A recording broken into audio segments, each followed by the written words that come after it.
Hello and welcome back to another reading. Let's go ahead and jump into what you are meant to hear today. As I started dropping in for this reading, I had the color indigo come through, and it made me think of the song that was recently just brought into my orbit earlier this morning called Indigo. And that song really speaks about the shadows of the Chiron wound. And, as we're doing this reading today, we're still under the influence of Chiron retrograde and Taurus. But there's something about, I can put that song or the name of it in the description for you all today. But there's a lot of sadness and this feeling of being lost. And it also brings to mind the Hermit card and how sometimes, when we start to dive within, that itself is such a wise and a monk-led path.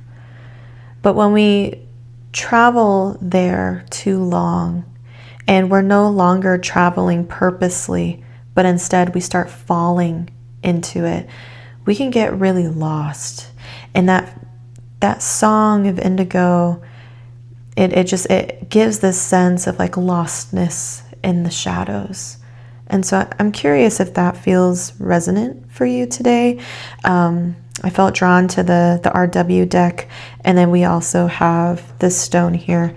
That stone is supposed to support protection and clarifying.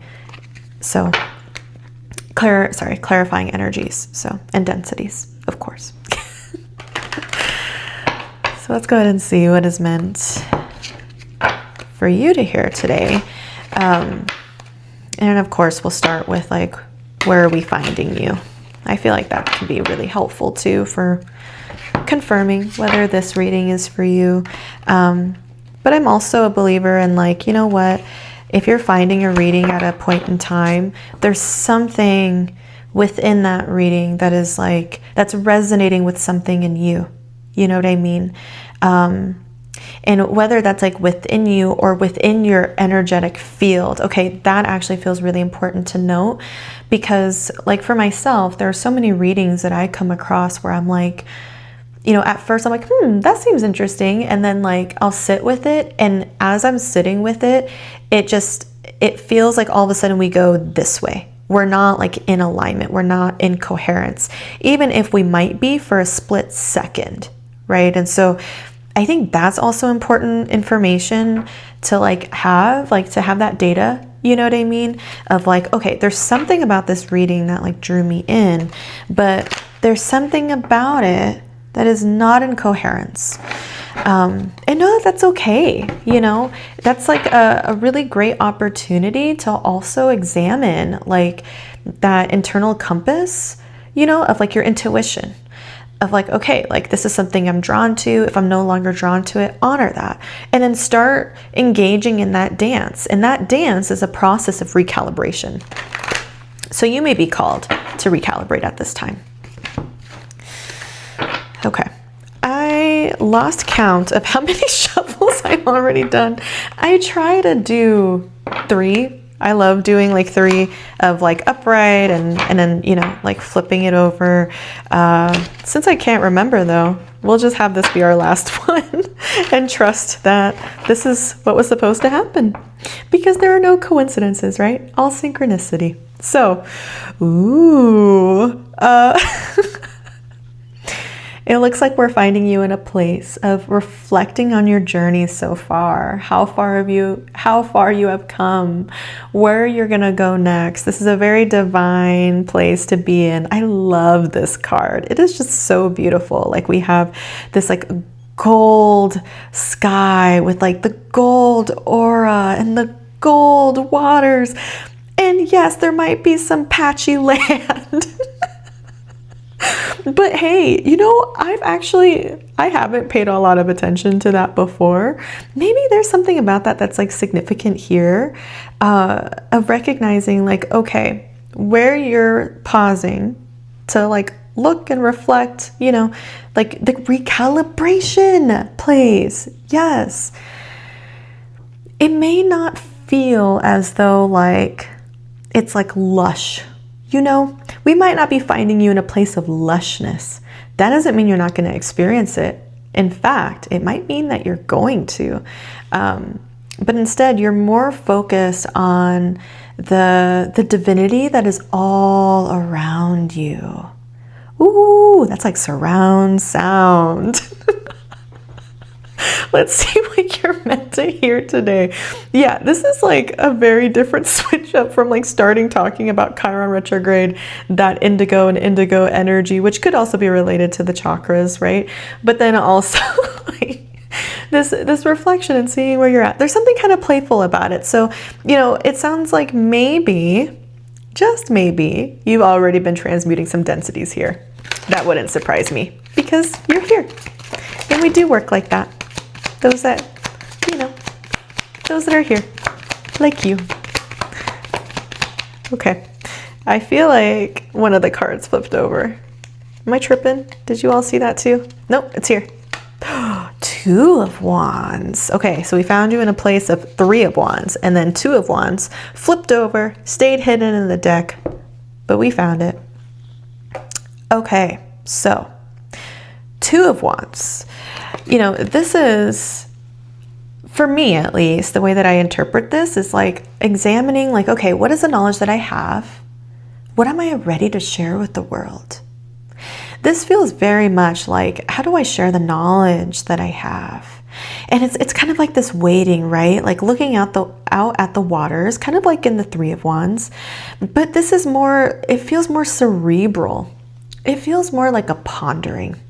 Like, okay, I am waiting, I am gathering, I am like, you know, it gives me energy of like the spirit bomb. I feel like I brought that up before. Those of you that also grew up with Dragon Ball Z, let me know so I'm not alone. But it, you know, like for those of you that aren't like very familiar with anime or like Dragon Ball Z, there's like different moves. Different techniques that can be used to like harness power and be able to like manipulate power, or, you know, something that isn't, you know, coded as negatively. I feel like the word manipulate or manipulative has a really strong negative connotation in this time in our society and in the use of language, which, a reminder, all language is created and all language is evolving all the time. But aside from that, what I mean is like, how do I like harness energy and use it in a certain way to have a certain effect, or, you know, lead to a certain outcome. So, and it's very visual too in a lot of anime. So in Dragon Ball or Dragon Ball Z, and the series, maybe I can just say that, like the whole franchise, you know, there's a move that was like really big, you know, literally and figuratively, where it was called like the spirit bomb, and like Goku, which was like one of the main characters. This feels so silly talking about this in our space because this space feels so sacred to me. But how funny that something like anime is coming through. This has got to resonate with someone here. But okay, I'm gonna just move through the embarrassment.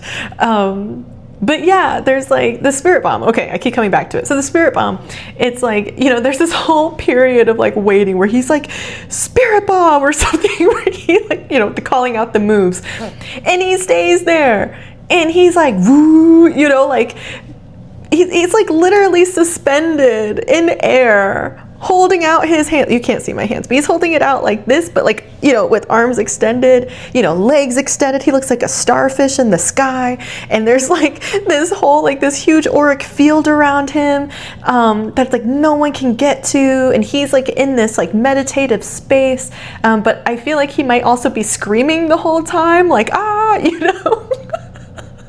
Which, if you've seen videos of people trying to go Super Saiyan, that's hilarious, by the way.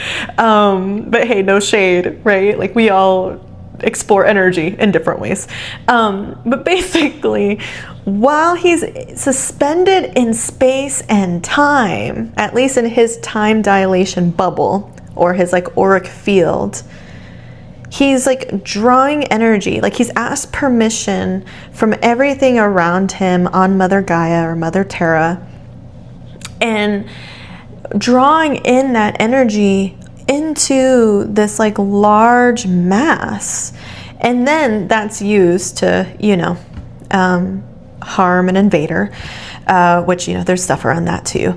But this to me feels kind of similar to that. Yeah, it's not as intense. You know, this person's not a starfish, and maybe you're not like a starfish right now, you know, like in the sky, like, you know, screaming and like going in all this energy. But what resonates here, what this makes me think of, is like being in that suspended space, being in that like time dilation bubble, where you're like there, you're pondering, and you're like preparing.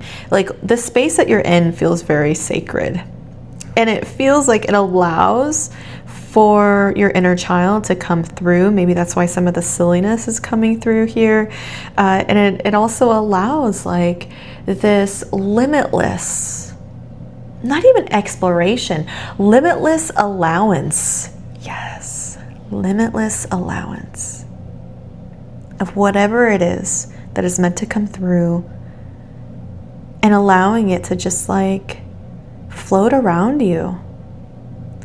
And it feels like a very protected space.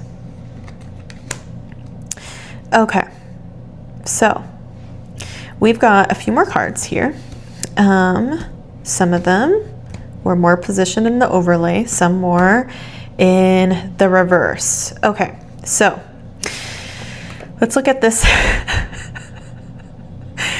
What the heck? Are you kidding?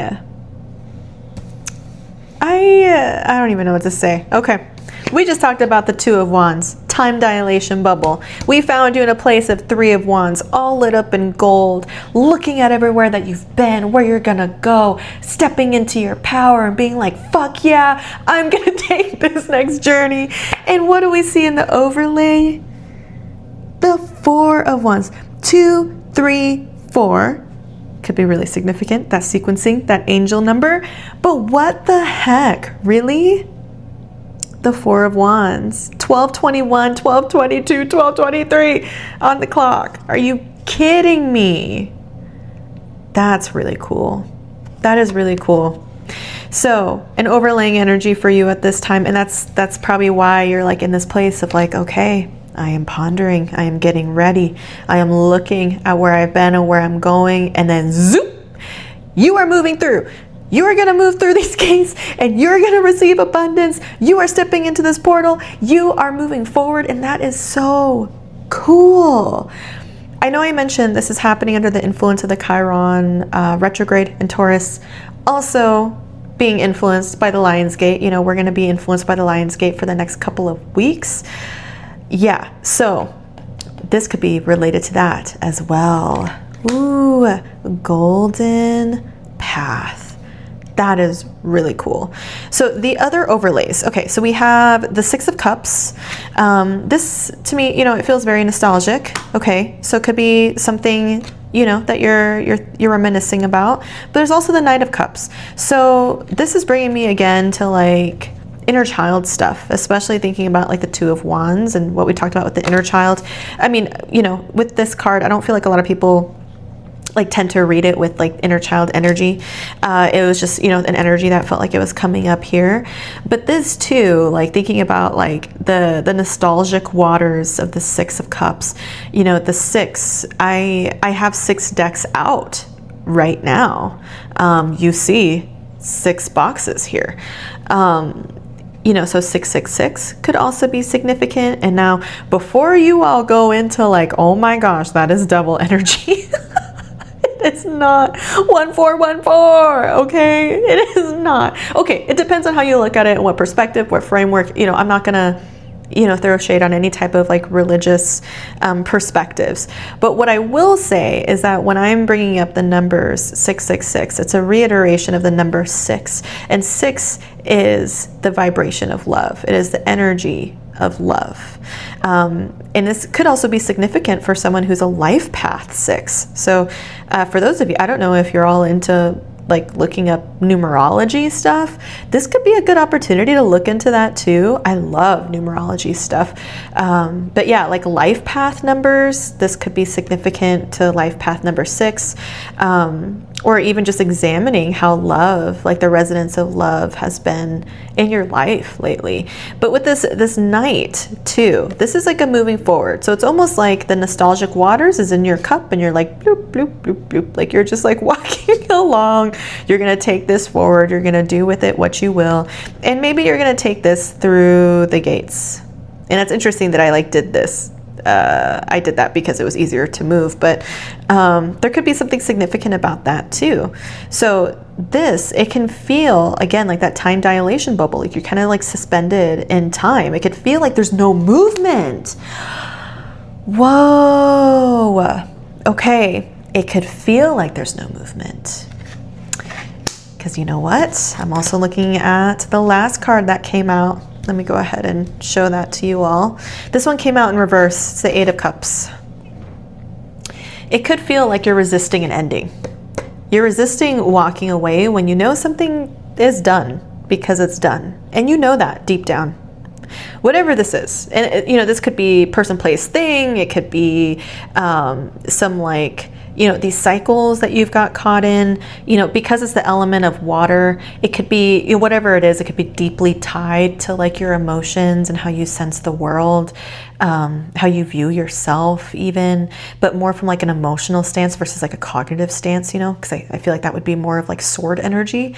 But with this being the waters, it just feels very much like, you know, like think of the waters in your being, right? Like we're made up so much of water. Yeah. That could give you a clue as well. So whatever this is that you're like, I know this is no longer, like there's nothing left here. Because like you look at, you know, the 8 of Cups in the upright, this person is like walking away. They're choosing to walk away. They left this here. Things have been built. Things are complete. And now we are leaving. We are moving onward. And then a 9 of Cups is like a wish fulfillment card, right? It's like, so it's kind of like knowing when you're done. You've completed something. Like, okay, I put this together. It is formed. I am done. And I am walking away. It's not like a regret kind of walking away. You know what I mean? Like in the upright. But in the reverse, there may be some fear. You know, maybe some FOMO, something. There might be some fear. Something that's kind of keeping you tied to something. Could it be the nostalgia? I don't know. This is something to reflect on for yourself though. Yeah, because you letting this go and just allowing, you know, that nostalgia in your cup just to rest there and love on it and know that you are moving through a portal.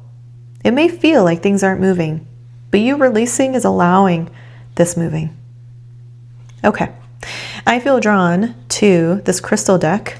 It had our copper cord here. I'll go ahead and place that. Ooh, okay, that feels really good. I place that over the 8 of Cups for you all. So hopefully, you know, you'll get some support there. But let's go ahead and see what other energies you can draw on for support at this time as you engage in that release.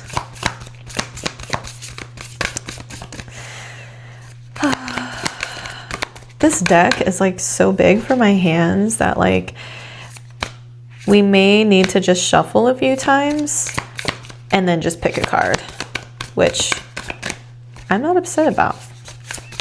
It's a different way to practice our intuition. So I'll shuffle one more time and then we'll go ahead and pick a card. Ooh, ooh, ooh. No way. Never mind. We've got 3 that came out for you. So, authentic voice. 1 7 reduces down to 8. How many 8s do we have on the board? We have 8. We have 2. We don't have 8 8s. We have 2 8s. So, 8 8. 8 8 8. I like these things in 3s. The number 8 could be significant for you. We also got 4 4 4 here on the card. But yeah, authentic voice. Ooh. That's something to tap into. What else? We also have number 33 and Crystal Masters 333. Wow, that is incredible. your time to shine. Oh my gosh. Isn't this card just like, oh, I'm getting like just chills all over. That's incredible. Okay, what else? Our last one is support. So you are being supported in this, and this is another 444 card. So 4s, 8s, 3s, and 6s, and 2, 3, 4. All wonderful angel numbers that are here for you. Let's go ahead and read these cards for you. I mean, just like right off the rip, it seems like some of the energies that you'll be able to draw on to support your path are like accessing your authenticity, allowing your inner child to come forward, allowing that to shine. Because I mean, this 33 card, it's making me think of the Sun card, which is very much like an inner child card. You know, of course, thinking about Leos. You all know I'm a Leo rising. But there's something about the sun. And it also, you know what? It makes me think about, okay, multiple things. So oh my gosh, this bracelet is like so charged right now. I felt it all the way through in my elbow. That is wild. This 8 of Cups, look, it's like a tiny sun. I think it's supposed to represent, I don't know. It looks like the sun and the moon, doesn't it? Which makes sense because both of them are our luminaries, and there's 2112 on the clock. Both of them are our great luminaries in the sky, and the light that we see off of the moon is, you know, related to the sun. So I was drawn to that. Oh my gosh, it looks like my battery is about to die. Okay, we're gonna hurry this up. I'm so sorry. But it also made me think about this video that I watched from an astrophysicist that talked about, like, you know how we often say the sun is at the center of our solar system? That's actually not true. There's, you know, all the planets kind of pull on each other a bit, you know, just like gravity, like we all pull on each other, just like how, you know, the moon revolves around the earth, which, did you know that the moon is actually slowly moving away from the earth? Isn't that wild? There's so many theories on the moon, and I'm not going to go into that right now. I could do that. Let me come back. The center of our solar system is not necessarily the sun, because all the planets are moving each other, all the celestial bodies are moving each other as they're rotating.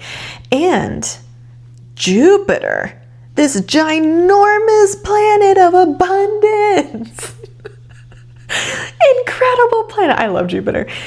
That is a huge planet, and that is pulling on the sun quite a bit. And so the sun itself is kind of like moving around this central spot. Isn't that wild? So that is like a sign to kind of decenter ourselves, examine like egoic practices, helping us to kind of move past that, recognize that the ego is orbiting us. The ego is orbiting us. It may feel really close because the sun is very close to that center of the solar system.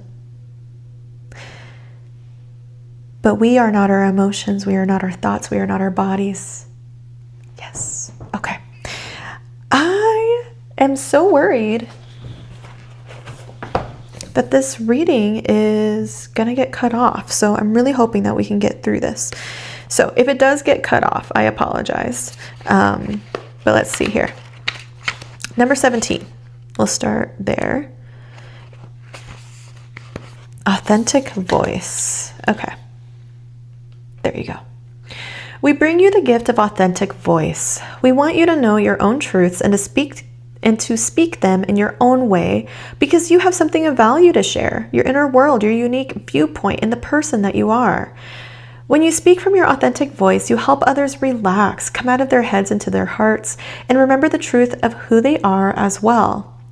Your authentic voice doesn't have to sound like the voice of any other. It doesn't need to always be soft, although in its own way, it will always be loving. Your authentic voice has a place in this world and has been designed to be a valuable part of the sacred choir of soul voices which create music for the universe. Oh my gosh, that is so beautiful. As you trust in your authentic voice, your ability to manifest your divine destiny will grow, and your responsible use of the power of your voice will help many.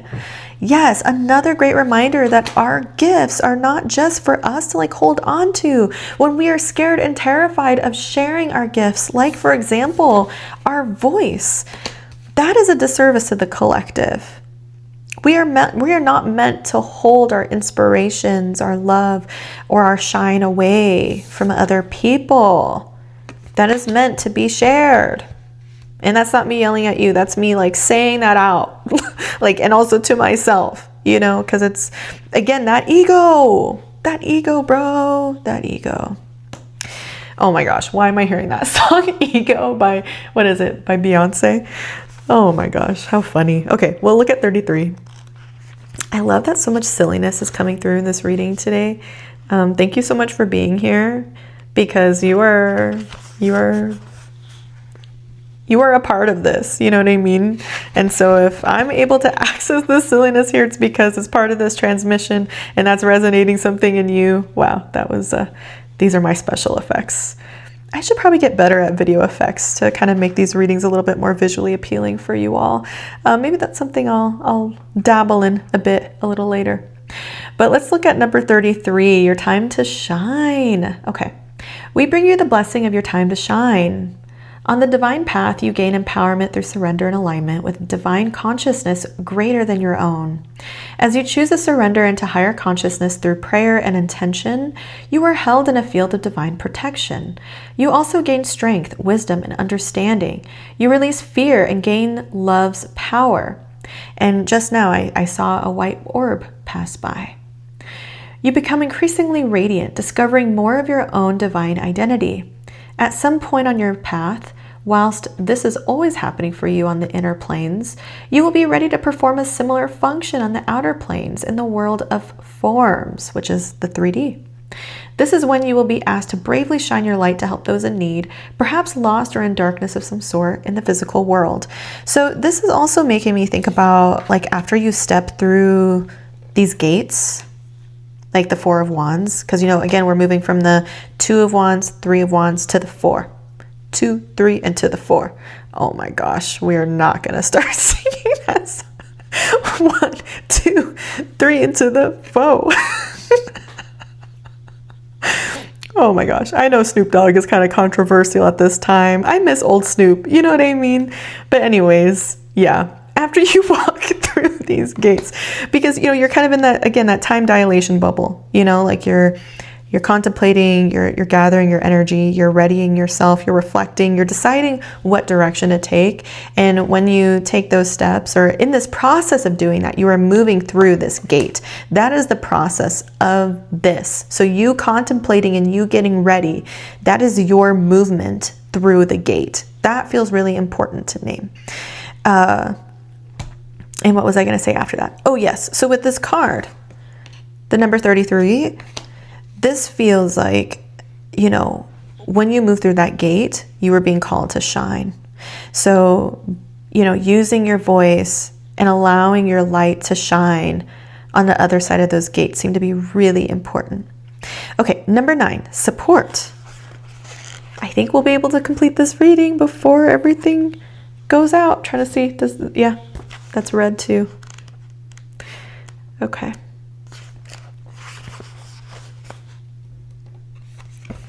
All right. Ooh, there's like wings on this card too. Do y'all see that? That's kind of cool. We bring you the gift of support. Our support is available to you on all levels. We offer spiritual support of inspired ideas, unconditional love, and divine energy. We offer psychological support as we assist you in upgrading your belief systems to ones that enhance your ability to fulfill your divine destiny. We offer emotional support through spiritual friendship, unconditional acceptance, and unlimited compassion. We offer physical support by providing for your material needs for nourishment, shelter, security, and safety. We are able to support you with peace and with prosperity in subtle and very practical ways. Notice how much easier it is to live your life with courage when you know that no matter what, you shall be provided for, and what you need is only ever a prayer away. Oh my gosh, how beautiful. I feel kind of emotional reading that. Jasper could be really important at this time. Wow, that is such a beautiful gift. What a reminder that you are supported at this time in all of those ways so that you may shine, so that you may access your voice, so that you may help to like reach those that like need your shine, that need your voice. Your voice and your shine, the vibrations, your frequencies, all of that is helping to activate different aspects of others. And this last line, you know, what you need is only ever a prayer away. That makes me think of this morning. I was actually called to listen to this song that I haven't listened to in years, and it's called My God Has a Telephone. I can also put that in the description for you all. It's a great song. It's very wholesome, but it speaks about prayer. It speaks about prayer. And I believe in the song it talks about, there's like this line, gosh, I can't remember it verbatim, but you know, it's like about having like a conversation with God every morning.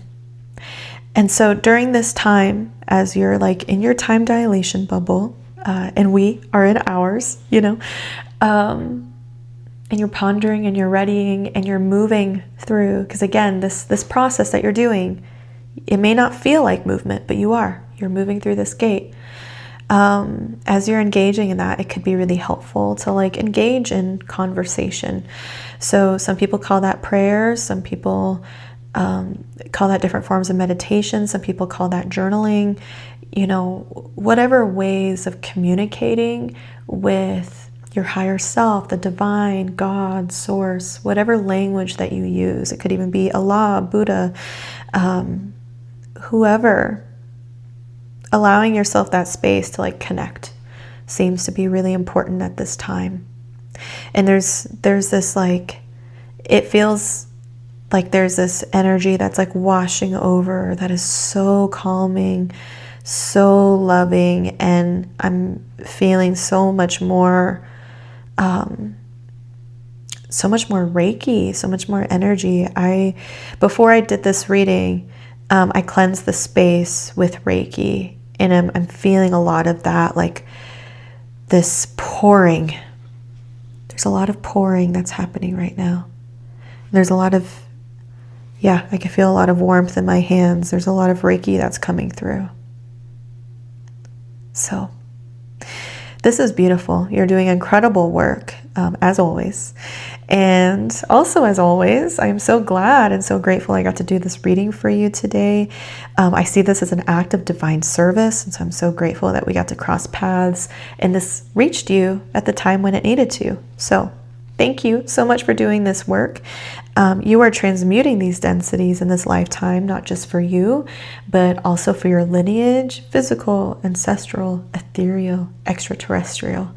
You're doing this also for me, and ultimately the collective. So thank you so much. I wish you the best of luck, and I look forward to seeing you again soon. Take care.